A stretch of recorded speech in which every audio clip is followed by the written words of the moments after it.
Hi, I'm Edgar. And I'm Heather. Welcome to another episode of Does a Decade Matter? Where generations X and Y intersect to discuss, argue, and even sometimes agree on movies. Welcome to my childhood, honey. Was it the best childhood around? I don't know about that. Was it ever gonna get you down? Huh? Isn't that the next line? I don't know. I have no idea what you're talking about. The song! What song? From this movie. You're the best around? Oh. They played it at the tournament. Yeah? Like 10 minutes ago. Oh. Oops. Oops! Sorry! I was watching the action. I wasn't listening to the music. You know Banana Rem was on the soundtrack too, right? Yeah. Okay. Alright, I wanted to make sure that didn't slip past you. No, that one was a, oh yeah, moment. Which is funny, because like none of this movie takes place in the summer. Nope. But I guess September to December. It's always summer in Southern California. Something like that, yes. Are you done with the cliches? No. Okay. Honey, once I'm done with the cliches, you may as well start shoveling dirt on my face. Because I'll be dead. Oh, okay. See also puns. Have you seen this movie in its entirety before tonight? No. Okay. Have you seen portions of this movie? No? Question mark? Have you seen any other Karate Kid movies?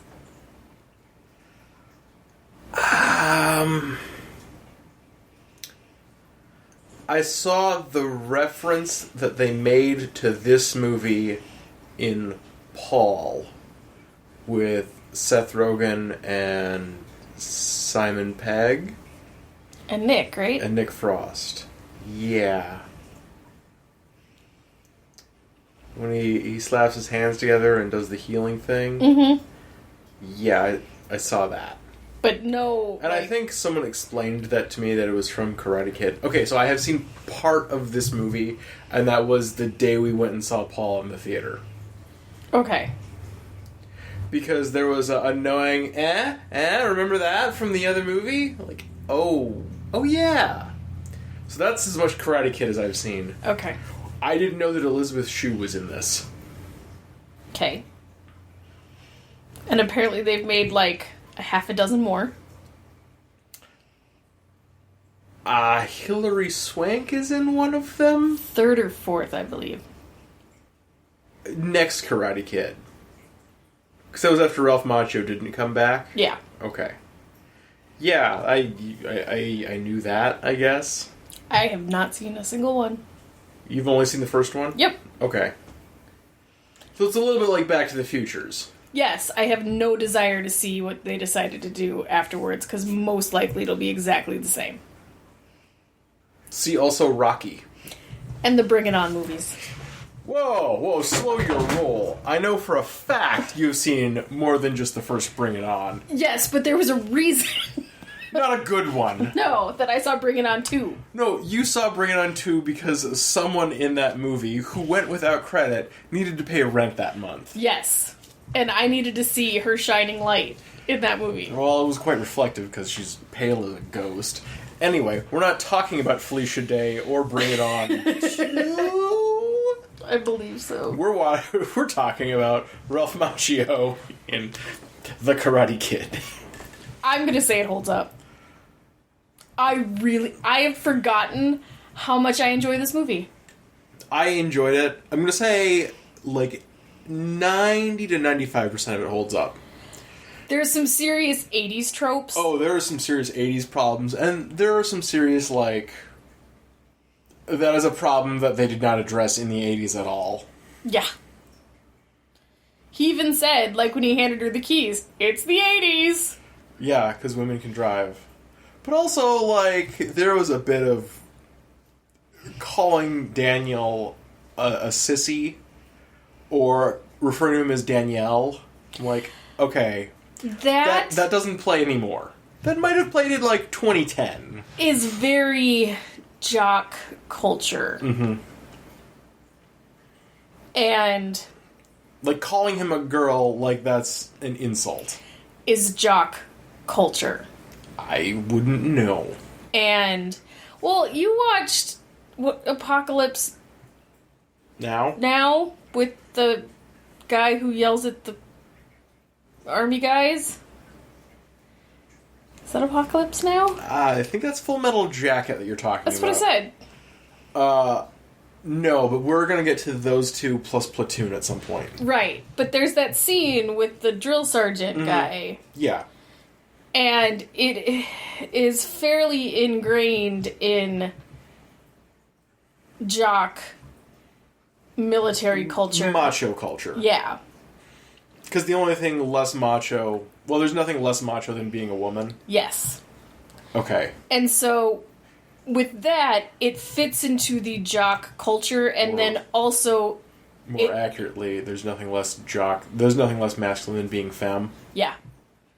And with the way the other guy was running his dojo was very much in that military, we won't take no wimps. They, like, put up his military commendation picture. It's his dojo. He can decorate it how he wants. Yeah. And I want to get back to the white guy teaching white kids karate, but we can come back for that. That is tricky. No, we'll circle back. Okay. What do you want to get to first? The army dude Yes. just being a hard-ass piece of shit Yes. at his pupils. Teaching to... No mercy. Yeah. That's... Not defense. Mm-hmm. It's all offense. Okay. So, I have a question for you. Mm-hmm.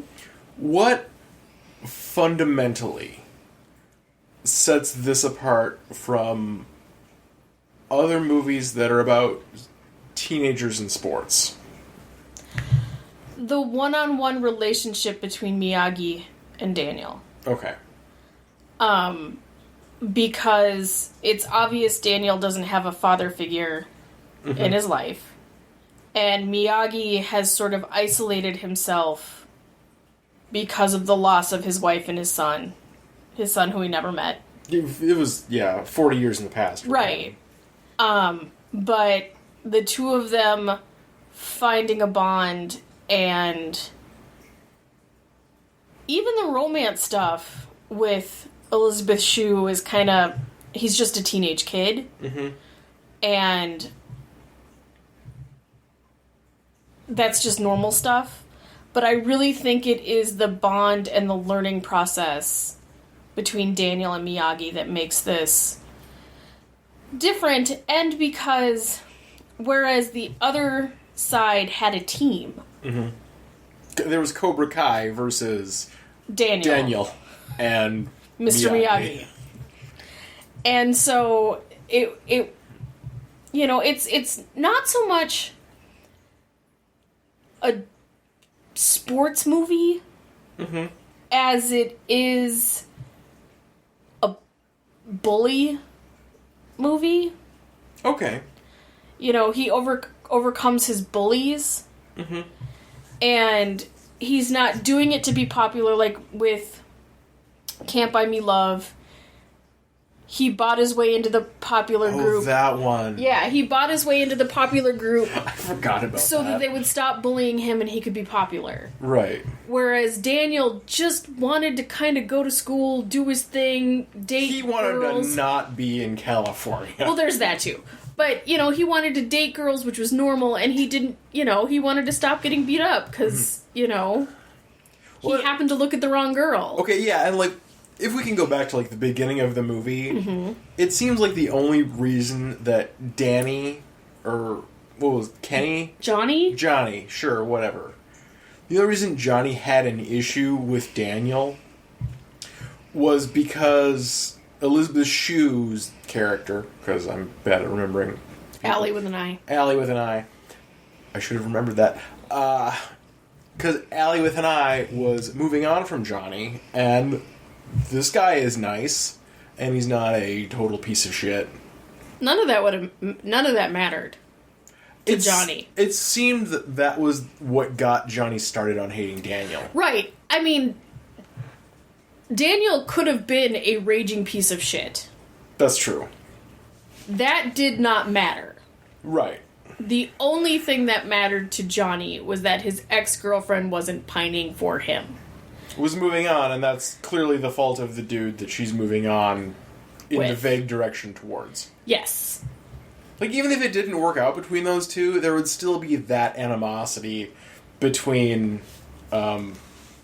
Johnny and Daniel. Right, but then it goes under the same thing that I don't understand, like, if you were to cheat, I'm supposed to be mad at the girl you cheat with? I mean... Like, in that whole, you couldn't help yourself, you're a man, so it's up to the other woman to make sure that it doesn't happen. That's not entirely true. It's not true at all. I'm not you're responsible for you. I'm responsible for me. But there is, like, a seduction aspect there. Yeah, I don't believe in that shit. It's your choice. Yeah, like, I'm still a piece of shit for falling for it. Right. But it's that mentality of girls going after the other women when God. What they need to be doing is going after the guy who cheated on them. Right. Like, it's not the other adulterer's problem. It's your significant other needs to be taken to task first. Right. And for this, she broke up with him, because they even say they broke up, but he didn't. Right. And in that, it's the property aspect of it. And, it didn't matter who Daniel was. It's just that Elizabeth Shue looked in his direction. Yeah. And that is not Daniel's fault. And that's, how we then end up with this entire movie. Mm-hmm. Really? You didn't even watch the movie. Yeah, I did. Mogwai really liked it. As you could probably hear. Mogwai thought it was awesome. Or she was disagreeing with you. One of them, I'm not certain. I can't tell anymore. Yeah, I don't speak cat that well. I just assume I'm wrong all of the time. Anywho. Mm-hmm. So, that is why this is a bully movie. Not that they ever refer to them as bullies. Oh, they're absolutely bullies. Yeah. Like, for me, this movie seemed a bit like Rocky. There were some influences there. Well, yeah, I mean, there's the up-and-comer, Rocky or Daniel, kind of against all odds, in this one they had a tournament versus just a 15-round boxing match. Yeah. With this, though, in the tournament, he had to take on more than just Johnny to get to Johnny, too. Oh, yeah. And what I really don't understand, I understand the guy who Danny fought before Johnny, who told him to take him out, hit the leg, and he didn't want to. Right. And so he does what his sensei says, and then it takes the dive and just gets disqualified. Right, and just brutalizes Daniel, and then says sorry. Because it was obviously something that he didn't want to do, but he has to follow orders. He knew what he did was wrong, but he did it anyway. He was following orders. That, under the Geneva Convention, is not a usable excuse. And then for what you do in war. You have Johnny, who has spent the entire movie doing nothing but brutalizing Daniel. Mm-hmm. And when his sensei says to, sweep the leg, he's like, what? Like, he's somehow surprised and just horrified at the suggestion. It's like the sensei is taking it way more personally than anyone else in the tournament. But through this whole movie, Johnny was waiting to be given permission to do that exact thing. Yeah. And that look of shock and horror, that was really... that might have been he didn't realize how far his sensei was willing to take it. Like, oh, we're doing this? Yeah. I wasn't prepared to get permission for this. I was just gonna do it. I was just gonna do this, but if you're telling me to, then I kind of have to, like, rethink my life. Because you're telling me to do something that is wrong. Yep. I was gonna do that anyway. Because I am 17 and kind of a piece of shit. Yeah. Impulse control is a thing. But if my presumably adult and responsible, like, sensei here is telling me I should do that thing.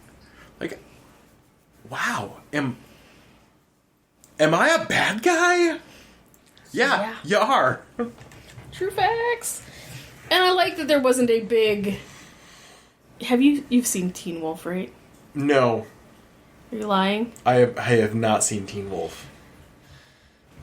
I know that Jason Bateman is in Teen Wolf 2. Right. And Michael J. Fox is in Teen Wolf? Yes. Okay. Is Elizabeth Shue in Teen Wolf? No. Are you certain? No. Okay. I don't remember who the love interest is and who played the love interest. If it's the mid-'80s, it's going to be either Elizabeth Shue or Phoebe Cates. Am I wrong? At least for teenagers. I mean, if it's for grown-ups, it's like Sigourney Weaver. Or Meg Ryan. Yeah. What I liked about the ending is that it ended. Mm-hmm. Does that make sense? Yeah. It was the end. He thanked Mr. Miyagi, and it wasn't like this big, long pull-out shot of the big celebration. Johnny congratulated him, which seemed weird. Well, you just seconds ago kicked this guy in the face. And 10 minutes ago, he was standing there waiting to get the very trophy that he's now handing to you. Yeah. What? Yeah. You're not happy about this, Johnny. No, You're livid. Yeah, that, yeah. You just got your ass kicked by the kid whose ass you've been kicking. Mm-hmm. So, yeah, no, that's not realistic, I put in air quotes. Yeah. Alright, so let's circle it back to what you wanted to talk about. Alright. I had to think kind of specifically about what I mean by white people. Mm-hmm. And by white people, I mean those descendant from people of Northern Europe. Okay. England, and the British Isles. Okay. White people. Mm-hmm. I'm going to say Daniel LaRusso looks pretty Italian. Mm-hmm. So, he is white with an asterisk. Yes. You've got the Vietnam vet, white guy, teaching a bunch of Teutonic boys. Blonde-haired, blue-eyed, master race types. Okay. A Far Eastern martial arts self-defense system, right? Uh-huh. Like, does it get more culturally appropriative than that? So here's the thing. Like, just throw some dreadlocks on one of those boys and, like, call bingo. Except for martial arts is an art form. Okay. And it is being taught as such. All right. The same conversation has happened online with an online friend of ours. Because he practices martial arts. Uh-huh. And just because he practices it, does that make it racist? And I believe the answer is no. And in the same manner that belly dancing isn't. I think for me... Yes. For my definitions, it's culturally appropriative to teach it, but not necessarily to learn it. But you can't expect... Like, for instance, I'm bringing this to food. I fucking love Mexican food. Okay. If I could find a Latinx person to teach me, like, no, this is Mexican cuisine with all of the finer points on it. Like, here's a cookbook in, that's not in English. And they taught me, like, proper, real Mexican cuisine. Mm-hmm. I am learning a thing basically firsthand, right? I'm not going to go and turn around and teach, here's how to make Mexican cuisine. Because I am not Latinx. Learning the thing versus teaching the thing are different in my head. Okay. But what about those classically French-trained chefs from Louisiana? That... France was... No, it's still a cultural thing. You can't say just because they're white that they don't have a culture. I mean, I can say that. You could, but you'd be wrong. I could also say that white people have no culture. But you would be wrong. There's an argument to be made. Anyway. What? What? If we have no culture, but we can't appropriate others, then what the fuck do we do with our lives? I mean, I guess the same thing we've been doing for the last couple hundred years, and it's ruined it for everyone else. A little bit of a nihilist this week. Sorry. Uh-huh. Are you done? For now. Okay. Anyway.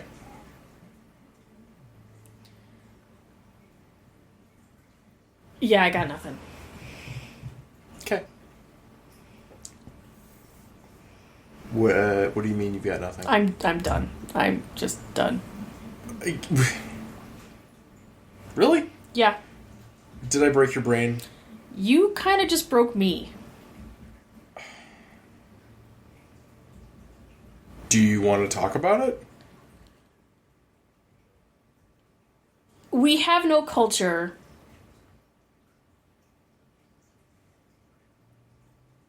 Just because we're white, despite where we're from, we have no culture. That is what you said. Okay. So, everything we do is appropriation. Therefore, we cannot teach anything or do anything because otherwise we're just appropriating it because that is what you said. I did say all of those things. Yeah. So as a human being who was raised as an American with German heritage and German culture, fuck you. I was about to say, I think I painted that with a bit too broad a brush.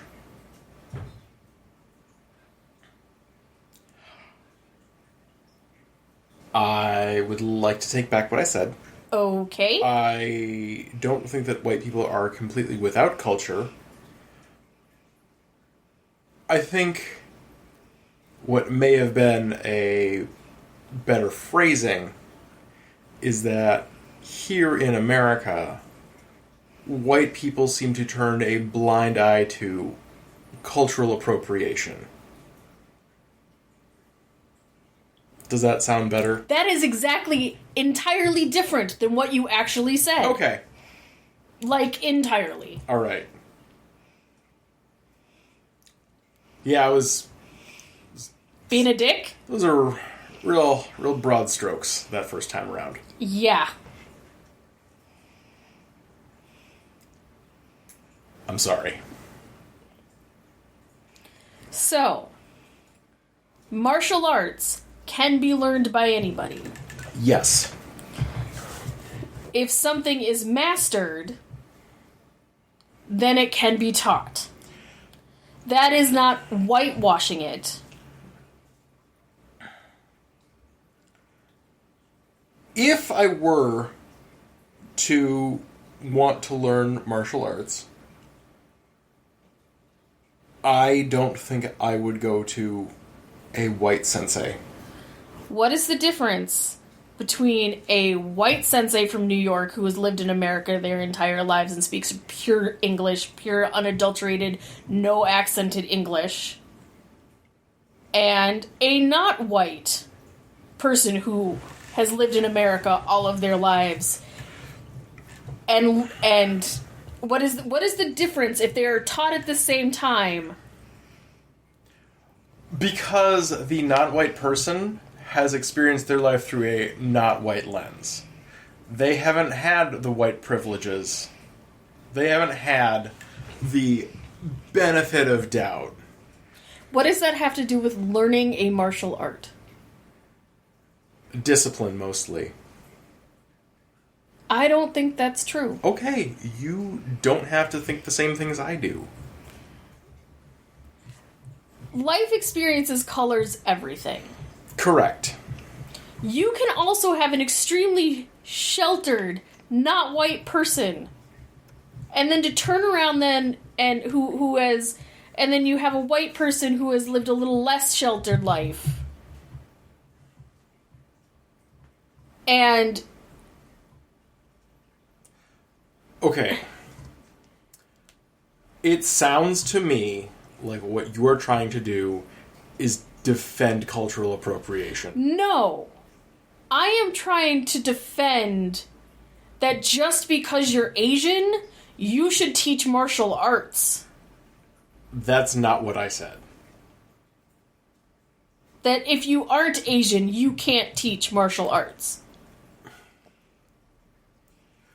Which martial arts came out of Northern Europe? Sword fighting? Okay. What makes it martial? I'm not certain. Look at me. Do I look like I have any kind of, body control? There are battle arts from every region. Right. And every culture. Mm-hmm. Yes. But I'm just... The people who said it was okay for our online friend to practice it and teach it were all not white people. Okay. I don't remember this argument online. You probably haven't seen it. Hash browns blessed. Yeah. But I don't know. If somebody is willing to teach it, and they're good at what they do, and they have earned the level of respect, and have done all of the work to get there, I have a really hard time taking that away from them purely because they're white or black.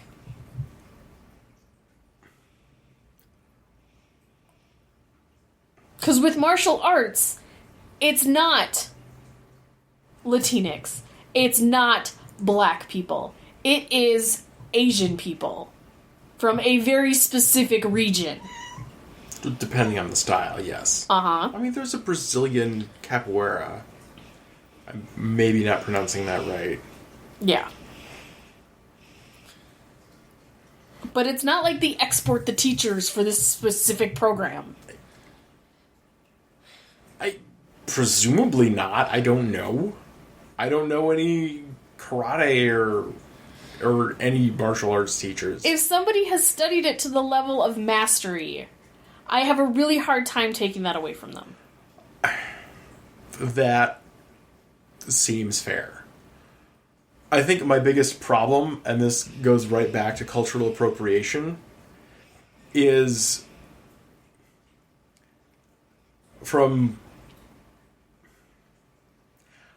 I don't believe that white people, And if you want to capitalize WNP there, white people don't give credit where credit's due. Okay. Well, then, in this respect, they are not honoring the tradition of the art. Agreed. Which was my biggest problem with the Cobra Kai Sensei. The Cobra Kai Sensei militarized something he learned. Mm-hmm. And obviously did not learn the... discipline or defense? Yeah. And turned it into... He brutalized the discipline. Yes. He took it out of context and put it into one he understood. Okay. I will agree with you on that. Mm-hmm. And I don't necessarily think it's just because he's white. I think the whole point of the military and the Vietnam thing was also to point out that dude was fucked up. Like, in the head. Yeah.